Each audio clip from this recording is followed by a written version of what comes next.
Bonjour à tous, je suis Thomas Pesquet, astronaute de l'Agence spatiale européenne en mission dans la Station spatiale internationale. Aujourd'hui, je vais vous parler de quelques aspects de la vie à bord et notamment ceux liés à la sécurité. Ici, on se trouve dans le module qui s'appelle Node 2, où les astronautes s'installent pour dormir. Donc comme vous le voyez, on dort accroché à la paroi, au mur derrière nous, dans un sac de couchage. La particularité, c'est qu'on a un ventilateur très près du visage, parce que sinon, on pourrait s'asphyxier dans une bulle de CO2 qu'on formerait pendant la nuit en respirant, parce qu'ici, évidemment, les gaz ne se sédimentent pas sous l'effet de leur masse volumique différente. Donc, vous voyez, tout est différent dans la station. On va voir un peu pourquoi.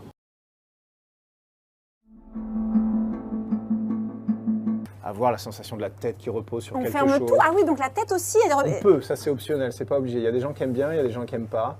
La particularité, c'est qu'on a un ventilateur très près du visage, parce que sinon, on pourrait s'asphyxier dans une bulle de CO2 qu'on formerait pendant la nuit en respirant, parce qu'ici, évidemment, les gaz ne se sédimentent pas sous l'effet de leur masse volumique différente. Donc, avoir la sensation de la tête qui repose sur quelque chose. On ferme tout. Ah oui, donc la tête aussi. On peut, ça c'est optionnel, c'est pas obligé. Il y a des gens qui aiment bien, il y a des gens qui n'aiment pas.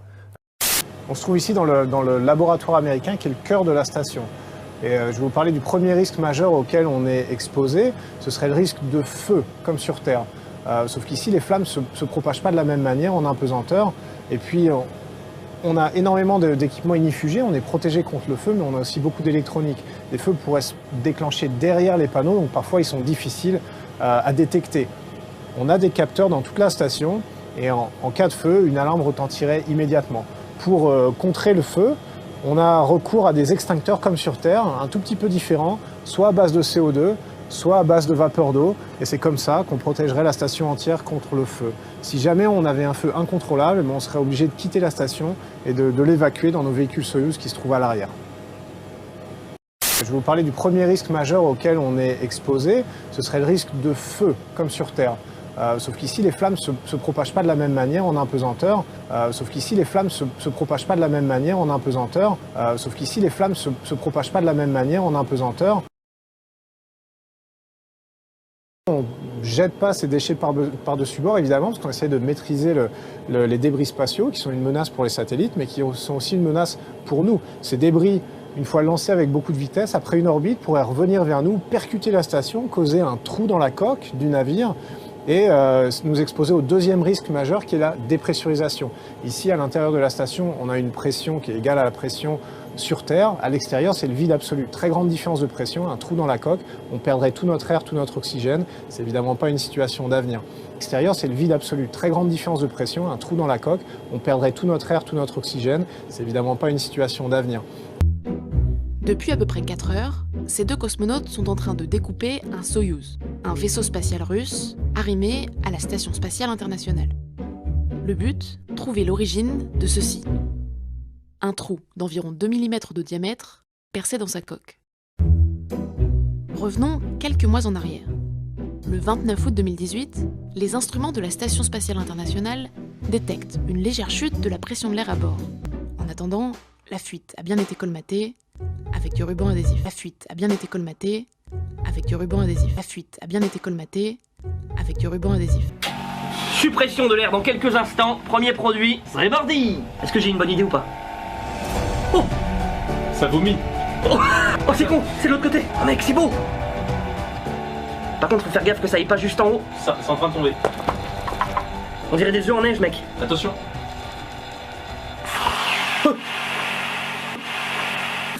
J'appuie. T'appuies. Attention. Oh non. Aïe aïe Ah aïe oui. aïe aïe aïe aïe. Il semblerait que ce soit plutôt l'effet inverse. C'est génial. Attends, c'est génial. Là, Allez, mais là. qui fait la réponse? Tant que ça gonfle. Vous avez vu? Ah, mais en fait, c'est parce que comme la cloche, elle Et donc se- la bonne réponse, les amis, c'était bien sûr que ces bouts de guimauve allaient se mettre à gonfler. Aïe aïe aïe aïe aïe, c'est le coup de pompe à vide généralisé. La ressource principale à bord de l'ISS, c'est l'eau. C'est une des ressources les plus précieuses. Vous imaginez bien qu'ici, on ne peut pas acheminer depuis la Terre des énormes quantités d'eau. Ce serait difficile. On ne peut pas se permettre de la consommer de manière irraisonnée en laissant le robinet ouvert. Donc on la gère de très près. On a un système de recyclage de l'eau qui se trouve autour de moi, ici, dans le Node 3. À ma gauche, on a les toilettes. Et dans ces racks qui sont à mes pieds Et sur les côtés, on va recycler toutes les eaux usées, les urines, la transpiration, la condensation, partout dans la station spatiale.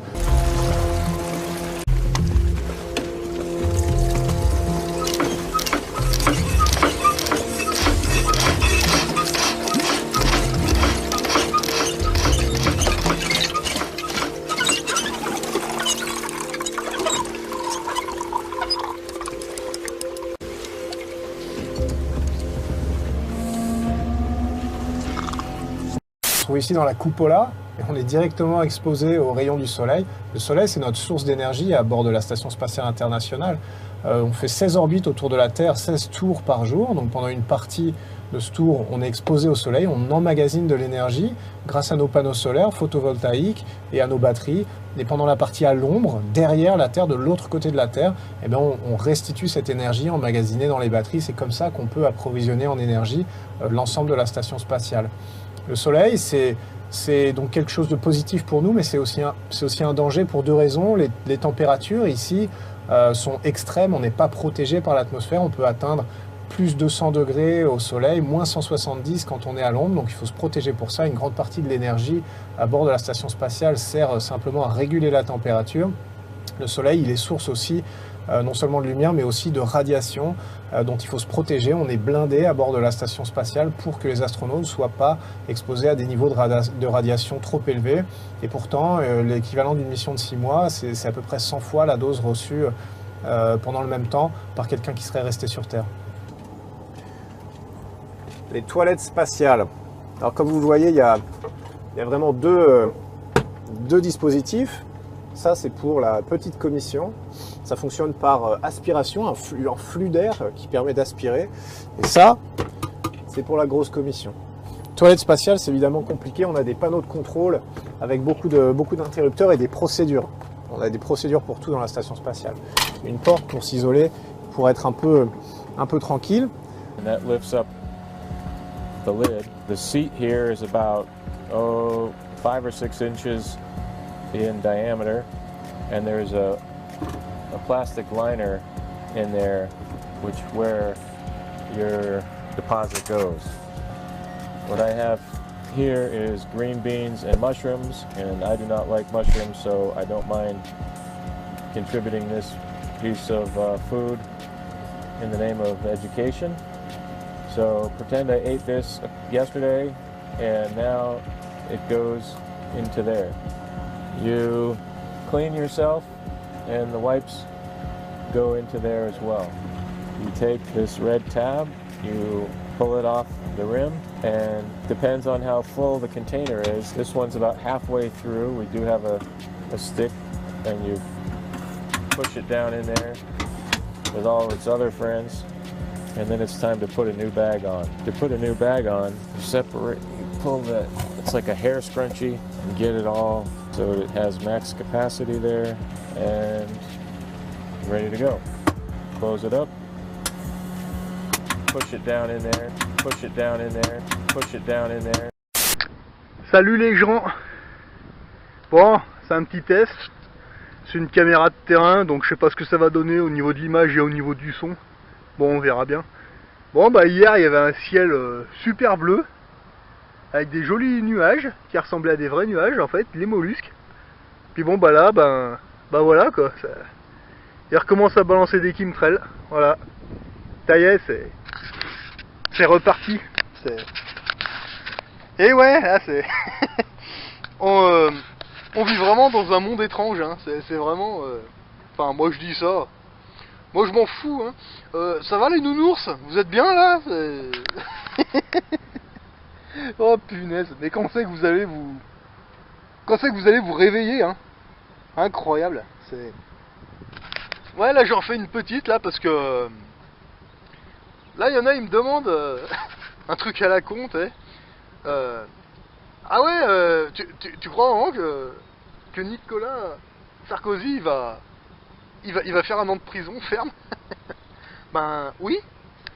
Ouais, Nicolas Sarkozy il va faire 1 an de prison ferme. Il a peut-être déjà commencé à les faire d'ailleurs. Je pense. Parce que c'est... Les juges ont condamné Nicolas Sarkozy à 1 an de prison ferme. Mais Nicolas Sarkozy, il n'existe pas. Hein. C'est un nom d'emprunt, ça. Vous allez sur internet et puis vous n'avez pas essayé de trouver les véritables noms de vos politiciens là. Non, parce que quand on cherche bien, ben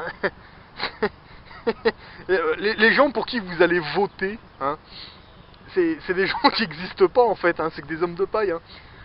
Vous condamnez un homme de paille à faire de la prison, ben, c'est pas l'humain qui va y aller, hein, c'est l'homme de paille. Hein. Mais ça, vous voulez pas le comprendre, hein. Ça, c'est...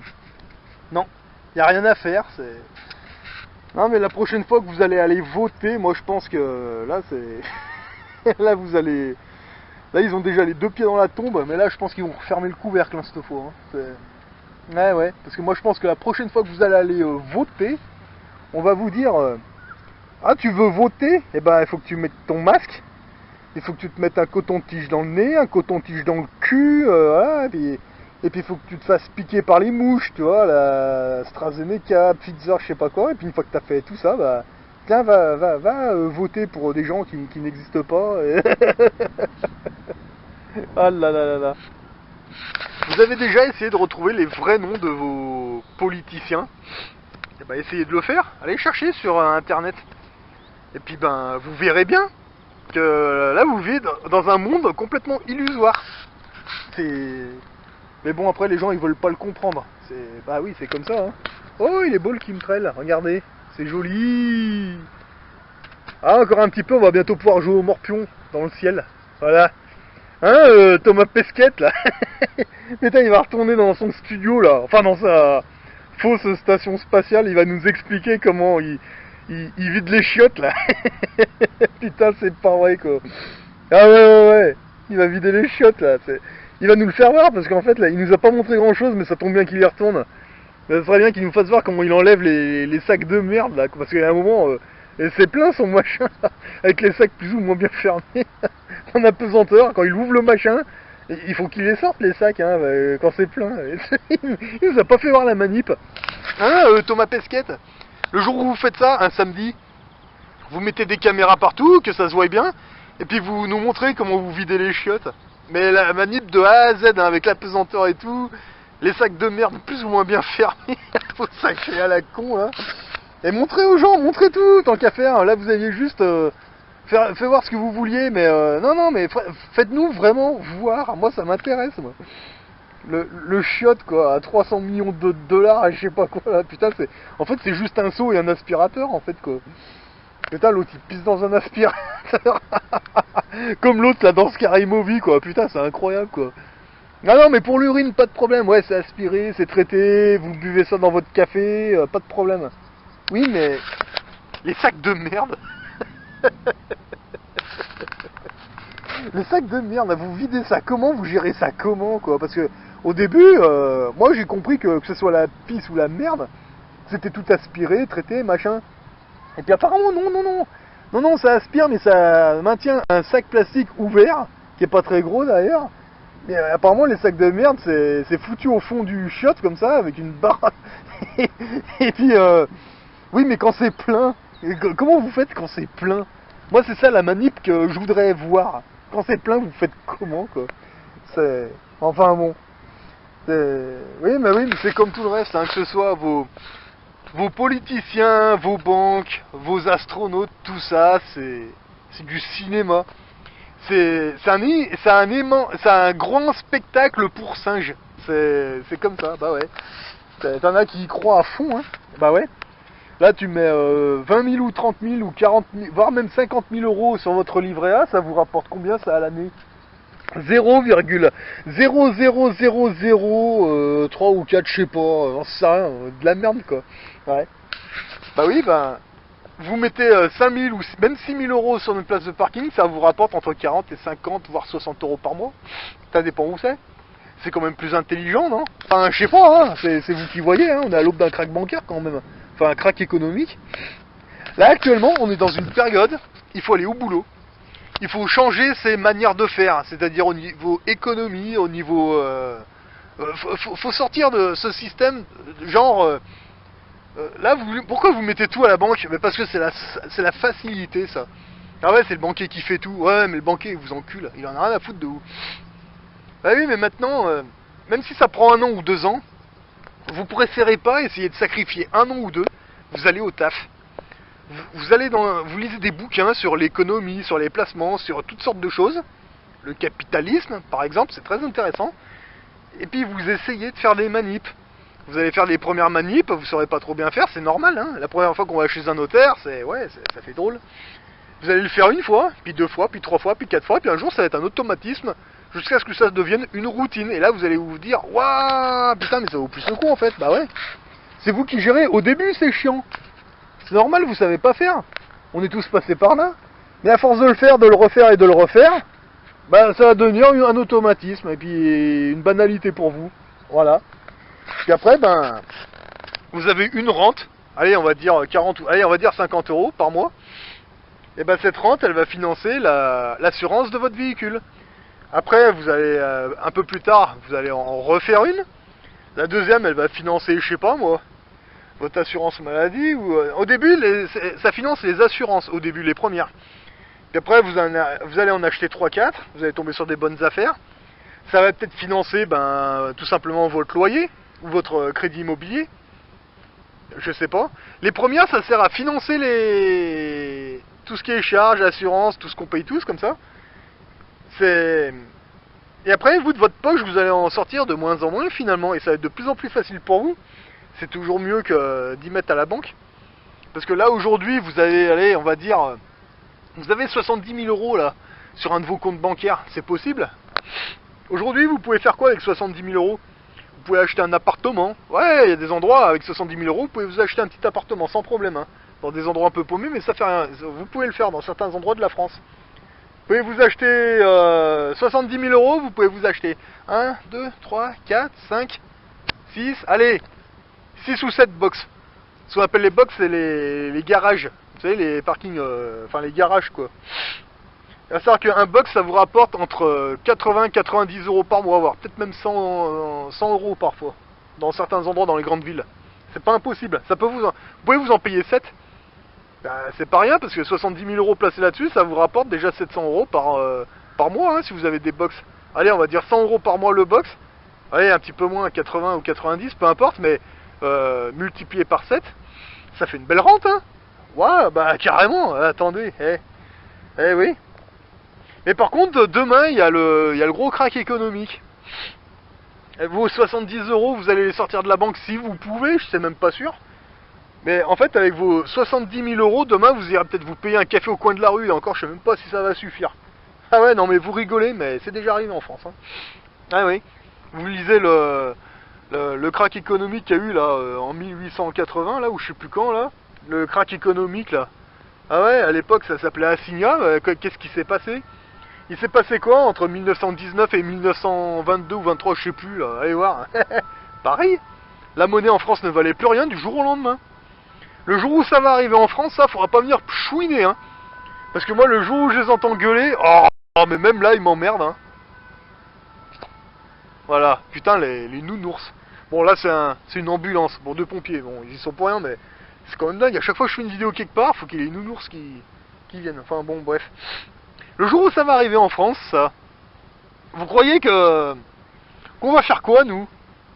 Bah, vous savez quoi? Vous allez arriver et faire, ah, c'est un scandale, machin. Moi, je vais te dire quoi? Ton masque, au-dessus du nez, comme ça, hein? Ouais? Vous nous aurez assez fait chier avec ça, hein? Oui, le masque est bien au-dessus du nez, hein? Ouais, ouais.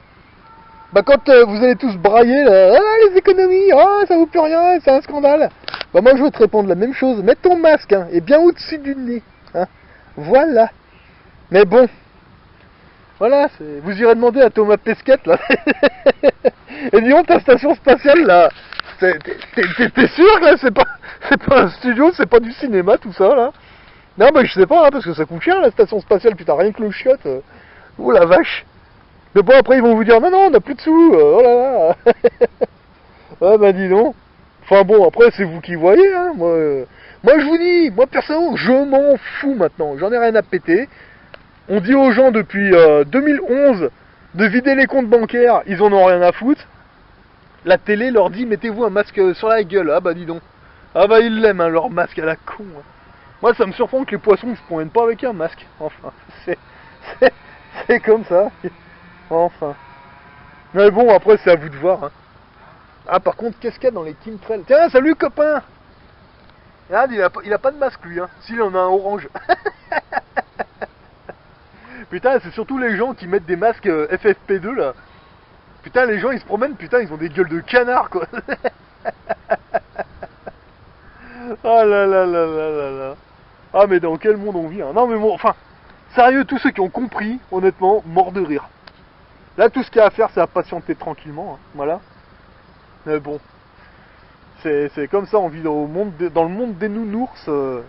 C'est incroyable. Attends, ils vont aller au bord de la mer, là. Ah, la gueule du bronzage. On va voir la gueule des lunettes et la gueule du masque. Oh, ils vont être beaux, hein, les... Incroyable. Ouais, bon, c'est comme ça. Ouais, bah en attendant, regardez, il y a un putain de bon soleil, on bronze. C'est parfait. Non, mais je vous dis, les gens, allez au taf. Apprenez à gérer vos économies vous-même. C'est maintenant qu'il faut le faire. Après, ce sera trop tard, hein. Là, il y a des opportunités de ouf. C'est hallucinant, hein. Là, dans mon coin, j'ai déjà vu 2 petits magasins qui ont fermé et qui sont à vendre, malheureusement, pour le gars. Et il y a 2 rebelles. Un bar et un petit snack. Ah ouais. Je suis allé à Lyon ce week-end, en fait. Non, c'était pas ce week-end, c'était vendredi. Je suis allé à Lyon. Il y avait longtemps que j'y étais pas allé. J'ai été très surpris parce que à Lyon, c'est... Bon, il y a des nounours aussi à Lyon, hein, mais c'est 50-50. Il y a des gens qui ont des masques. Il y a des gens qui en ont pas, mais en fait, quand on se balade sans masque, les gens à Lyon qui ont un masque, ils vous regardent pas, ils vous dévisagent pas comme ici. C'est vraiment très zen à Lyon, moi j'ai trouvé, quoi, par rapport à là. En fait, c'est dans les campagnes qu'on trouve vraiment les vieux nounours, qui ont rien compris, qui sont jamais réveillés, en fait. Ce que j'appelle, moi, les vieux 68ards, là, qui se sont fait manipuler en mai 68, puis qui se sont jamais réveillés, finalement, et puis qui vont se faire baiser de la même manière. Hein. Ouais, c'est... Bah, à Lyon, moi, j'ai trouvé qu'ils étaient plus zen.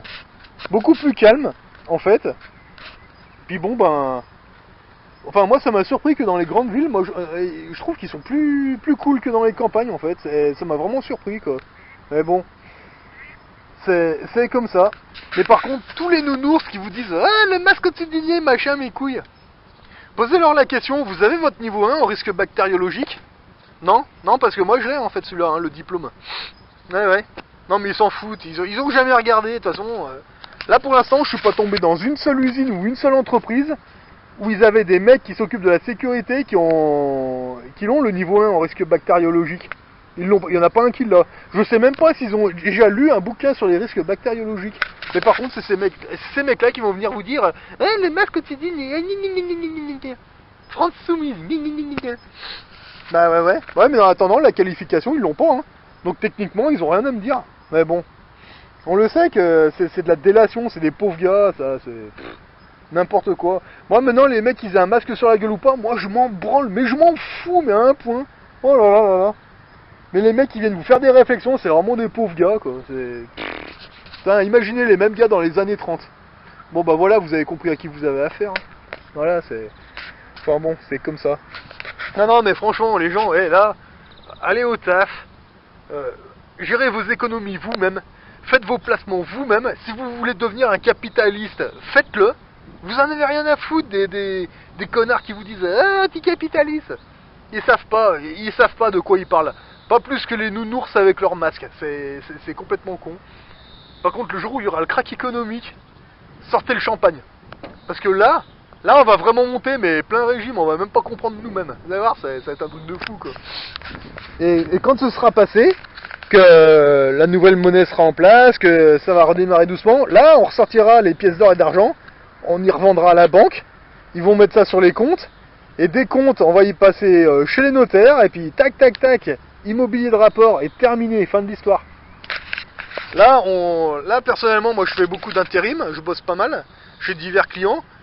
Un jour, c'est peut-être moi qui vais aller à l'agence d'intérim pour leur dire « Tiens, j'aurais besoin de 3 ou 4 intérimaires, ce serait possible, pour une journée, 2 jours, ou une semaine, je sais pas pour faire quoi. » Et ouais, c'est ça monter en fait. Vous commencez ouvrier intérimaire, vous sélectionnez vos clients, etc. Et puis peut-être qu'un beau jour, c'est nous qui allons aller à l'agence d'intérim pour dire tiens, j'aurais besoin d'intérimaire. Allez, voilà, c'est... Allez savoir. Non mais peut-être, hein. Je sais pas. Mais bon.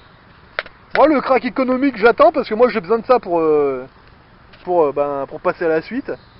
Putain mais moi je trouve que c'est trop long quoi. Putain il pourrait pas y avoir un crack là, allez c'est bon là. On les a assez attendus les nounours, ça va quoi. Bon là je fignole hein. Mais franchement, allez, qu'on avance un peu là, parce que... Oh là là là là.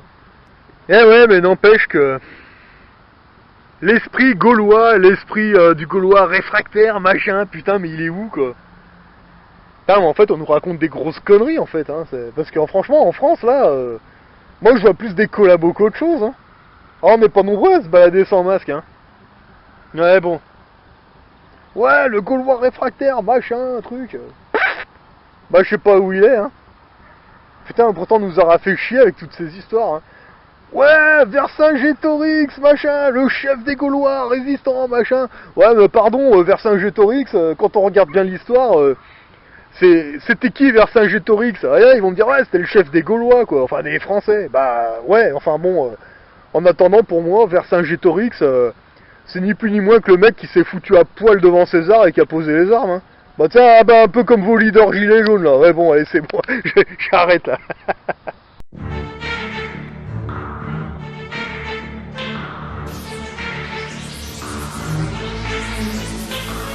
Venu de toutes parts, ces gros bras, des bulles dans le cerveau, ces gros bras. Personne ne s'aperçoit que gros bras est vraiment un gros cas, ce gros bras. On plaint des fois les piratés de l'espace d'être si cons, mais gros bras les dépasse. Mais quand il y a danger, la gros bras est le premier planqué, gros bras.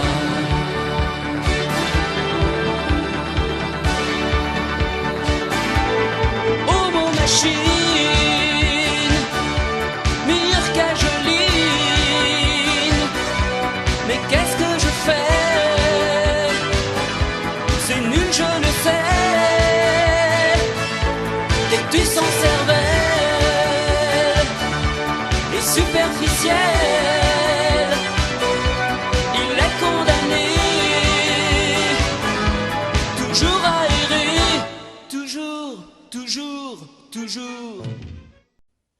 Tu veux dire qu'on est dans un programme informatique? Est-ce vraiment si invraisemblable? Ta tenue est différente, plus de relais dans les bras ou le crâne. Tu as changé de coiffure. Tu corresponds à présent à ce que nous appelons l'image intérieure résiduelle. C'est une projection mentale de ton moi digital.